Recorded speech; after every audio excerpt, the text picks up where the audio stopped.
Thank you. Hello. Thank you for joining us. I have had the honor of getting to know several of the panelists that we're hearing from today, and I have to tell you, I have two teenage daughters, and if either of them turned out like these panelists, I'd be the proudest guy in the world. But enough about my kids. I warn you, I could go on for a very long time on that subject.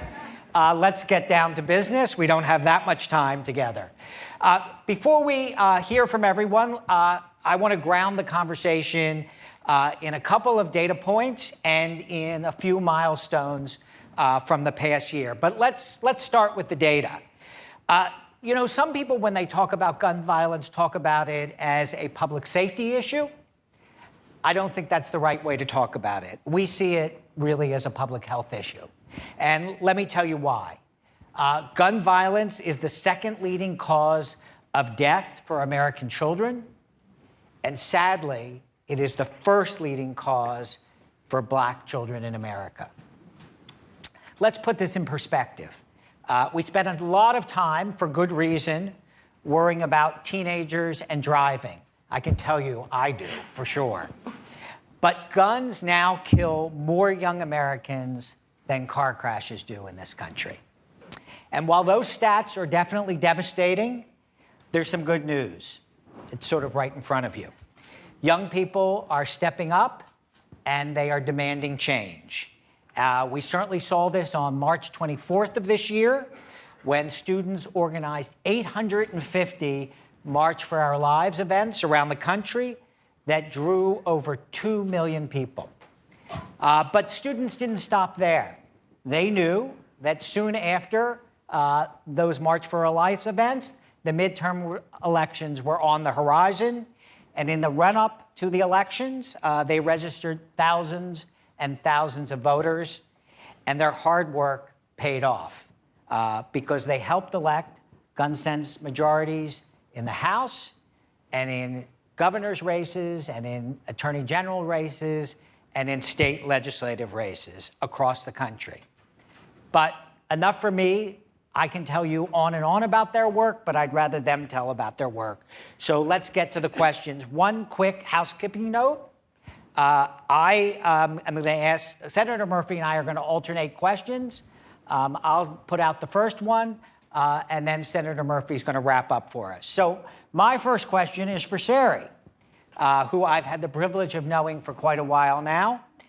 She has a lot of experience talking about gun safety, which brings me to this question. Sari, what is the best way to sell young people on getting involved in the gun safety movement, and how do you also talk to adults about it? I think that the best way to get young people involved in the gun safety movement is by first explaining and communicating that gun violence can affect anyone, no matter your age level, no matter your age, no matter your education level, and certainly no matter your socioeconomic level. And I think that once people understand that, with the statistics you were just explaining, that gun violence is so widespread and it's an issue that everyone needs to take on, is really important. On February 13th, before the Marjory Stoneman Douglas High School shooting at my school occurred, Parkland, which is a town, was voted one of the safest towns in all of the country. So I would never expect that the next day, 17 of my fellow classmates would be murdered at my school. And I think once I explain that to people, that's when especially young people get on board and understand that it is an issue so widespread. So I think that communicating how widespread it is and the emotional toll it takes on people, and I think that's something really important, is to make it less polarizing. How you're saying, we make it such a political issue, but if we're able to open up gun violence to a more healthy discourse where people can talk to other people who have differing views, it's really important. A lot of my friends who even went through the shooting with me don't want to talk to another person who has a differing view because either that person shuts down or it becomes too emotional and there's no solutions that come out of it. So if we're able to make it less polarizing and show that it can occur no matter who you are is really the first step. And then following up with that and giving young people a way that they can get involved. For example, Everytown and Students Demand Action is a great outlet for people to voice their opinions and for people to take an impactful stance on gun violence. I think that's really, really important, and that's why I'm so grateful for Everytown and Students Demand Action, which is across all the country, and that's one of the best ways for students to get involved. And I think that we saw even during the primaries, especially in Parkland, once you get young people involved and open up the discussion about gun violence, that's how then you can create the domino effect to get adults involved as well. Before the midterm elections, my parents would hardly vote in the midterm elections and maybe not be as aware of it, and I know many other parents as well. And once I communicated the effects of gun violence and why it's so important for us to have gun sense leaders and elected officials, then they have a sense of duty that they need to go out and vote and join Everytown Moms Demand Action, Students Demand Action to really make an impactful change. So I think if we're able to show the statistics more and explain that gun violence is not just a political issue, but a gun violence issue that can affect anybody, and make it less polarizing so we can open up the discussion to have a healthy discourse and come up with bipartisan solutions, giving outlets such as Everytown and Students Demand Action to put their opinions and beliefs into impactful and effective legislative laws. And then lastly, creating that domino effect once we get students and young people involved, bringing it to the older generation and showing them, You weren't right? pointing Showing at them. Senator Murphy. I'm not taking any of this personally. No, but being able to show, we had such high voter turnout compared historically, and if we're able to, get our parents to do similar things as well, we can really make impactful change and sell students on the gun safety movement and create impactful change. Awesome. Well, I'll give her a round of applause. That's pretty awesome. Not long ago, I was what passed for young in the gun violence movement. So I am very glad that I am now the adult in the conversation and really excited to be here with 4 extraordinary leaders. Thank you to Bloomberg for making gun violence a piece of a broader conversation about health in this country, because we all know that this is a public health epidemic, and it helps when we frame it in that context. I think this is a miracle because for a while this was a movement designed primarily to protect children and young people from gun violence that was missing one thing: young people.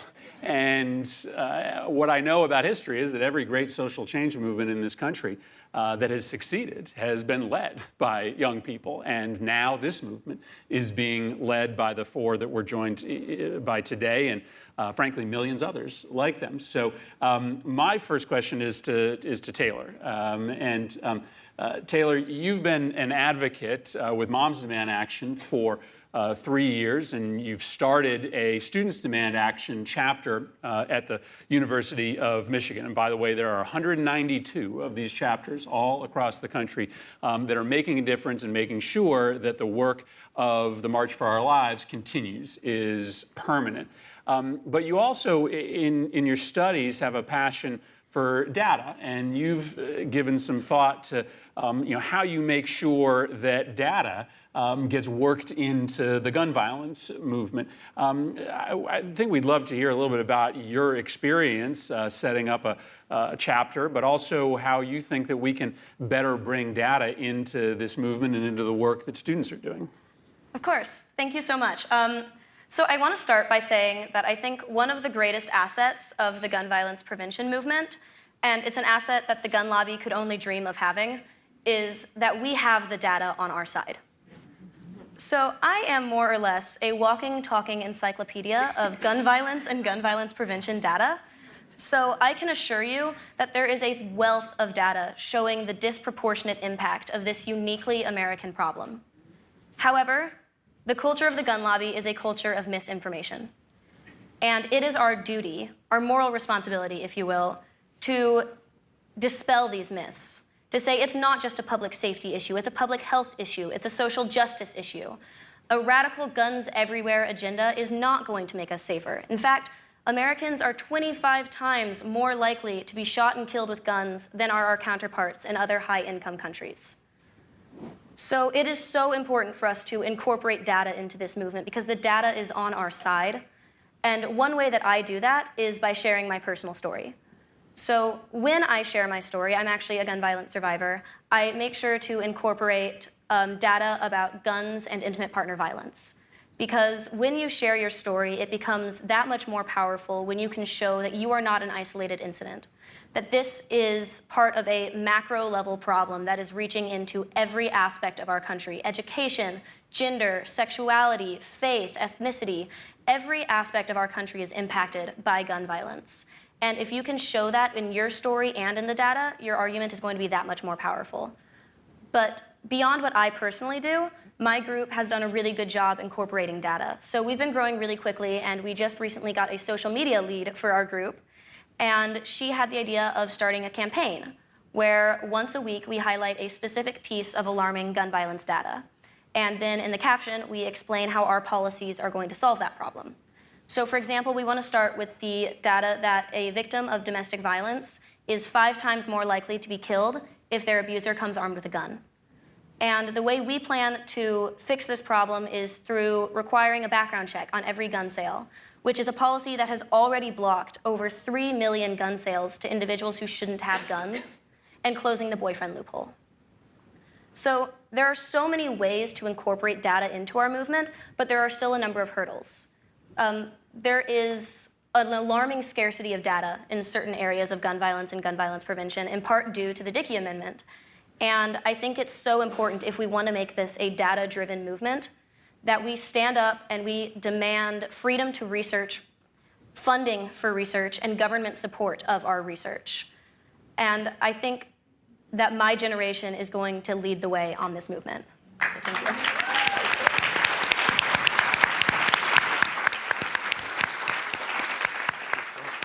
Thank you so much, Taylor. As somebody who's been accused more times than I'd like to remember of being a data nerd, this is music to my ears. And I think one of the points that you make that's so important is how uniquely an American problem this actually is. This is not inevitable by any stretch of the imagination. Neuteyshe.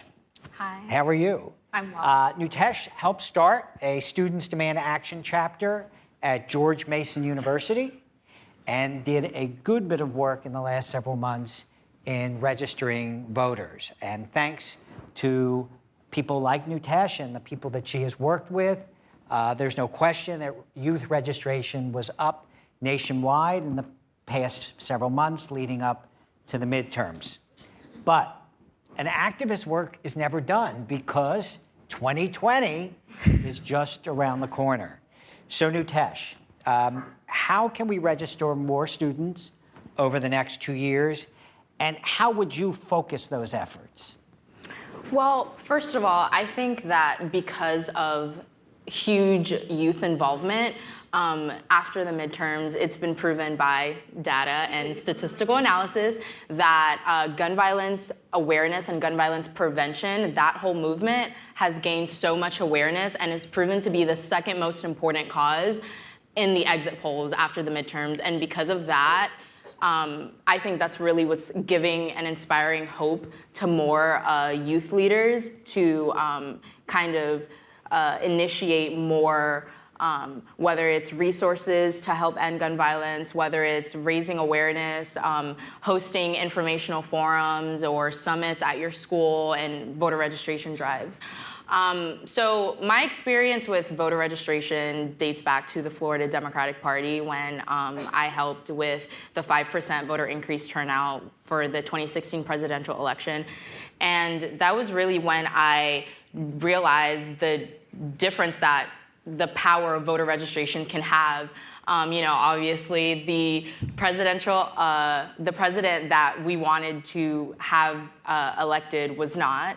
So despite the 5% increased turnout, we didn't see that change. And sometimes I think a lot of what discourages us is that when we first take the steps to, create change, we don't see the turnout right away. But I think in continuing our efforts, we can see that later on. So we haven't seen as much impact, with the 2016 presidential election, but from years ago, we're seeing that impact now. So as far as getting more youth leaders out to register to vote, I think what we should focus on the most is raising awareness, right? Because to vote, we have to care about issues, and we have to know about the issues that we're voting on. I know personally for me, I wasn't really involved in midterms and, all, like the governor elections. So for me, those issues that I didn't even know pertain to me, I was never really interested in voting myself. But after I turned 18 and I realized the impact of voter registration and pre-voter registration, voter registration, and not only that, but actually going out to vote, that's when I noticed the difference. And I think that spreading that awareness to other people and helping them realize pertinent issues can help them, give them more motivation to go out and vote. Speaking for the Black community, as a Black woman, I think that I kind of feel a little bit of guilt because I know that, I'm not just a symbol of my voice. I'm a symbol of so many other Black bodies.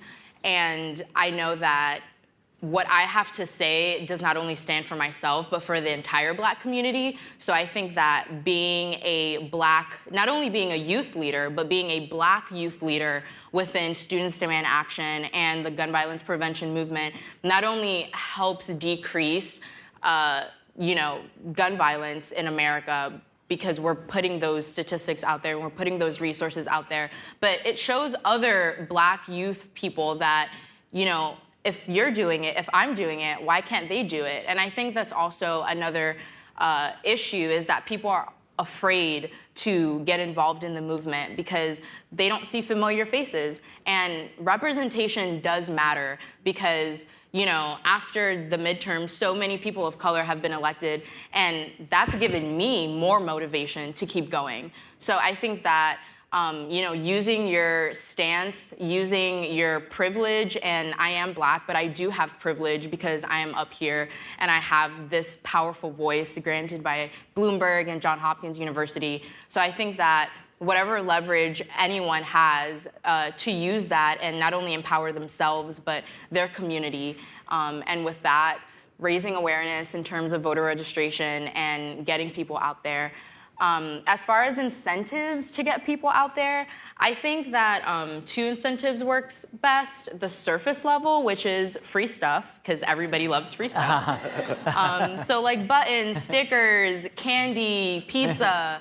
And we host, activities at my university, and for us to get people out there, or more interested to get them out there, we provide those incentives. But I think a deeper incentive is having that conversation, that one-on-one conversation with the person that you're trying to get out to vote. So when we host voter registration drives at my university, and we have these informational forums at my school, we not only focus on getting the word out there about what they're voting on and the candidates' history and what the issues that they care about, but the issues that the person that we're talking to cares about, and how are they going to, and how what they care about is going to make a difference in this election. So I think really having that one-on-one conversation is going to be the best at furthering that dialogue and getting more awareness out there and overall making a change. Thank you. Thank you.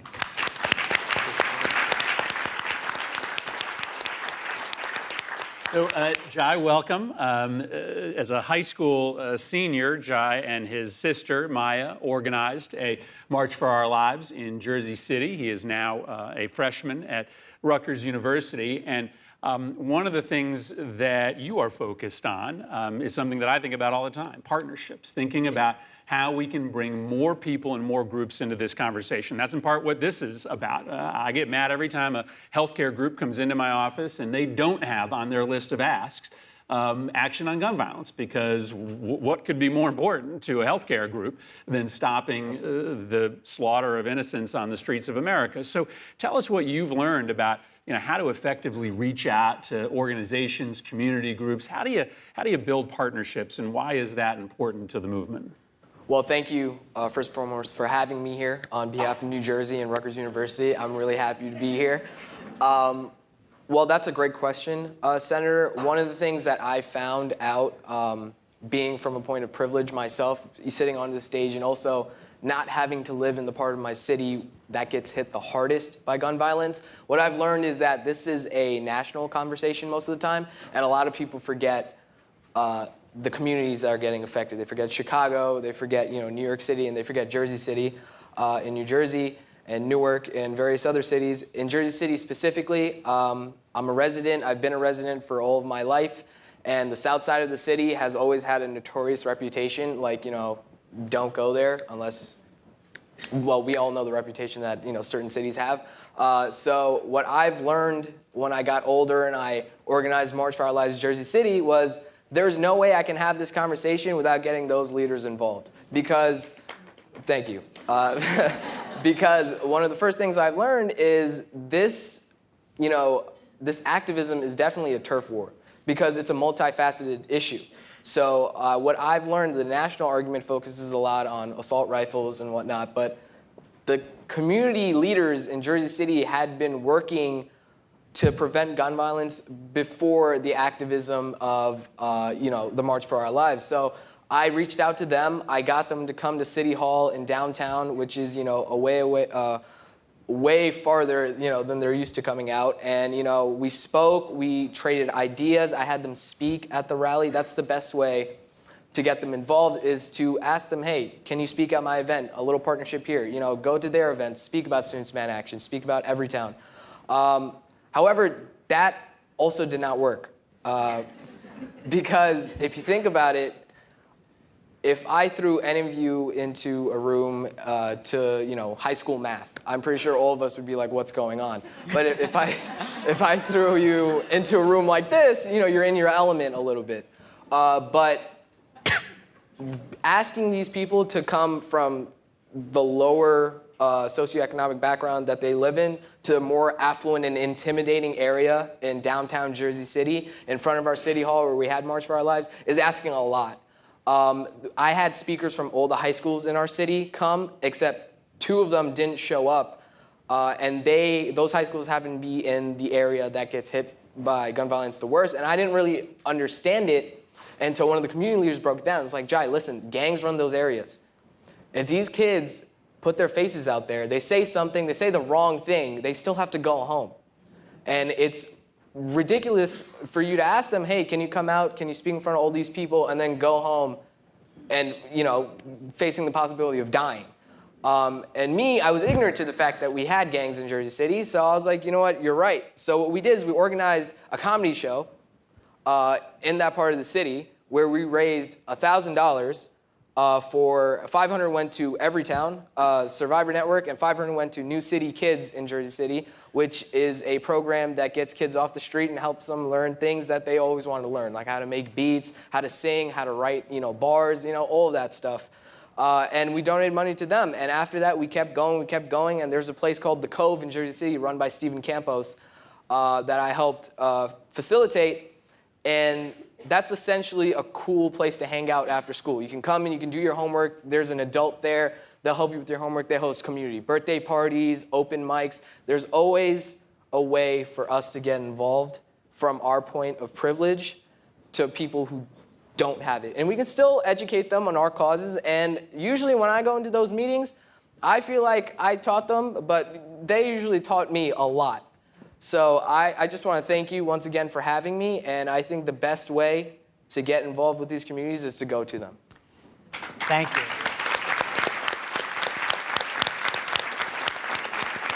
So, Sari, I think we have time for a quick question to Senator Murphy. Okay, well, first, thank you so much for being here and for being a gun sense leader. How can we hold our newly elected officials accountable and continue the legacy of Parkland to include new federal laws? Yeah, well, listen, again, let me just tell you how odd I am to be on a panel with all of you, because you really hold the answer to that question, not me. How you hold these new elected officials accountable is to continue doing what you're doing, making sure that the people that are most affected by gun violence, which unfortunately tends to be young people and students, make sure that they continue to come out in these record numbers. Listen, what I figured out pretty quickly was that I wasn't going to win this argument in Washington just arguing the merits.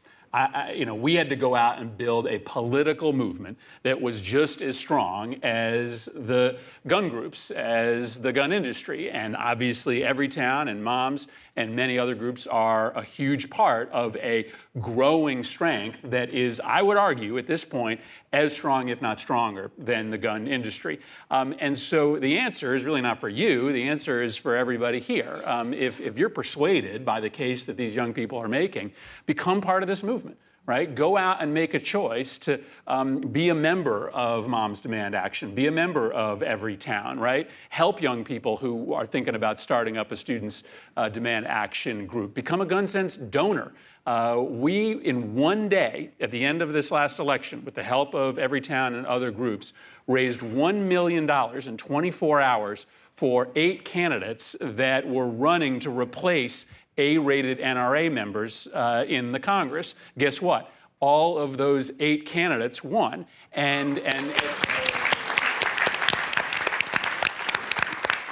So you can become a gun sense volunteer, you can become a gun sense donor, you can join up with one of these groups, but ultimately we need to let these kids lead. We need to put young people out front from every neighborhood, from every school, and we need to be their support system. We need to make sure that we're doing our part to supplement their leadership efforts. And if we do that, the amazing progress that we made, right? The leaders that we now have in the House of Representatives and in the Senate that we didn't have 5 years ago, that we didn't have 4 years ago, that's going to become de rigueur. That's going to become something we expect, not something that we celebrate. And so I just want to say thank you to all 4 of you. These are real leaders, but they are also the tip of the iceberg. There are thousands of other students who maybe aren't doing everything that they're doing, but are doing a lot to make this movement real and to make sure that everybody understands that gun violence is not a political issue only. It is a public health issue, and I'm grateful to them and grateful to Bloomberg for putting it in that context today. Thank you for having me.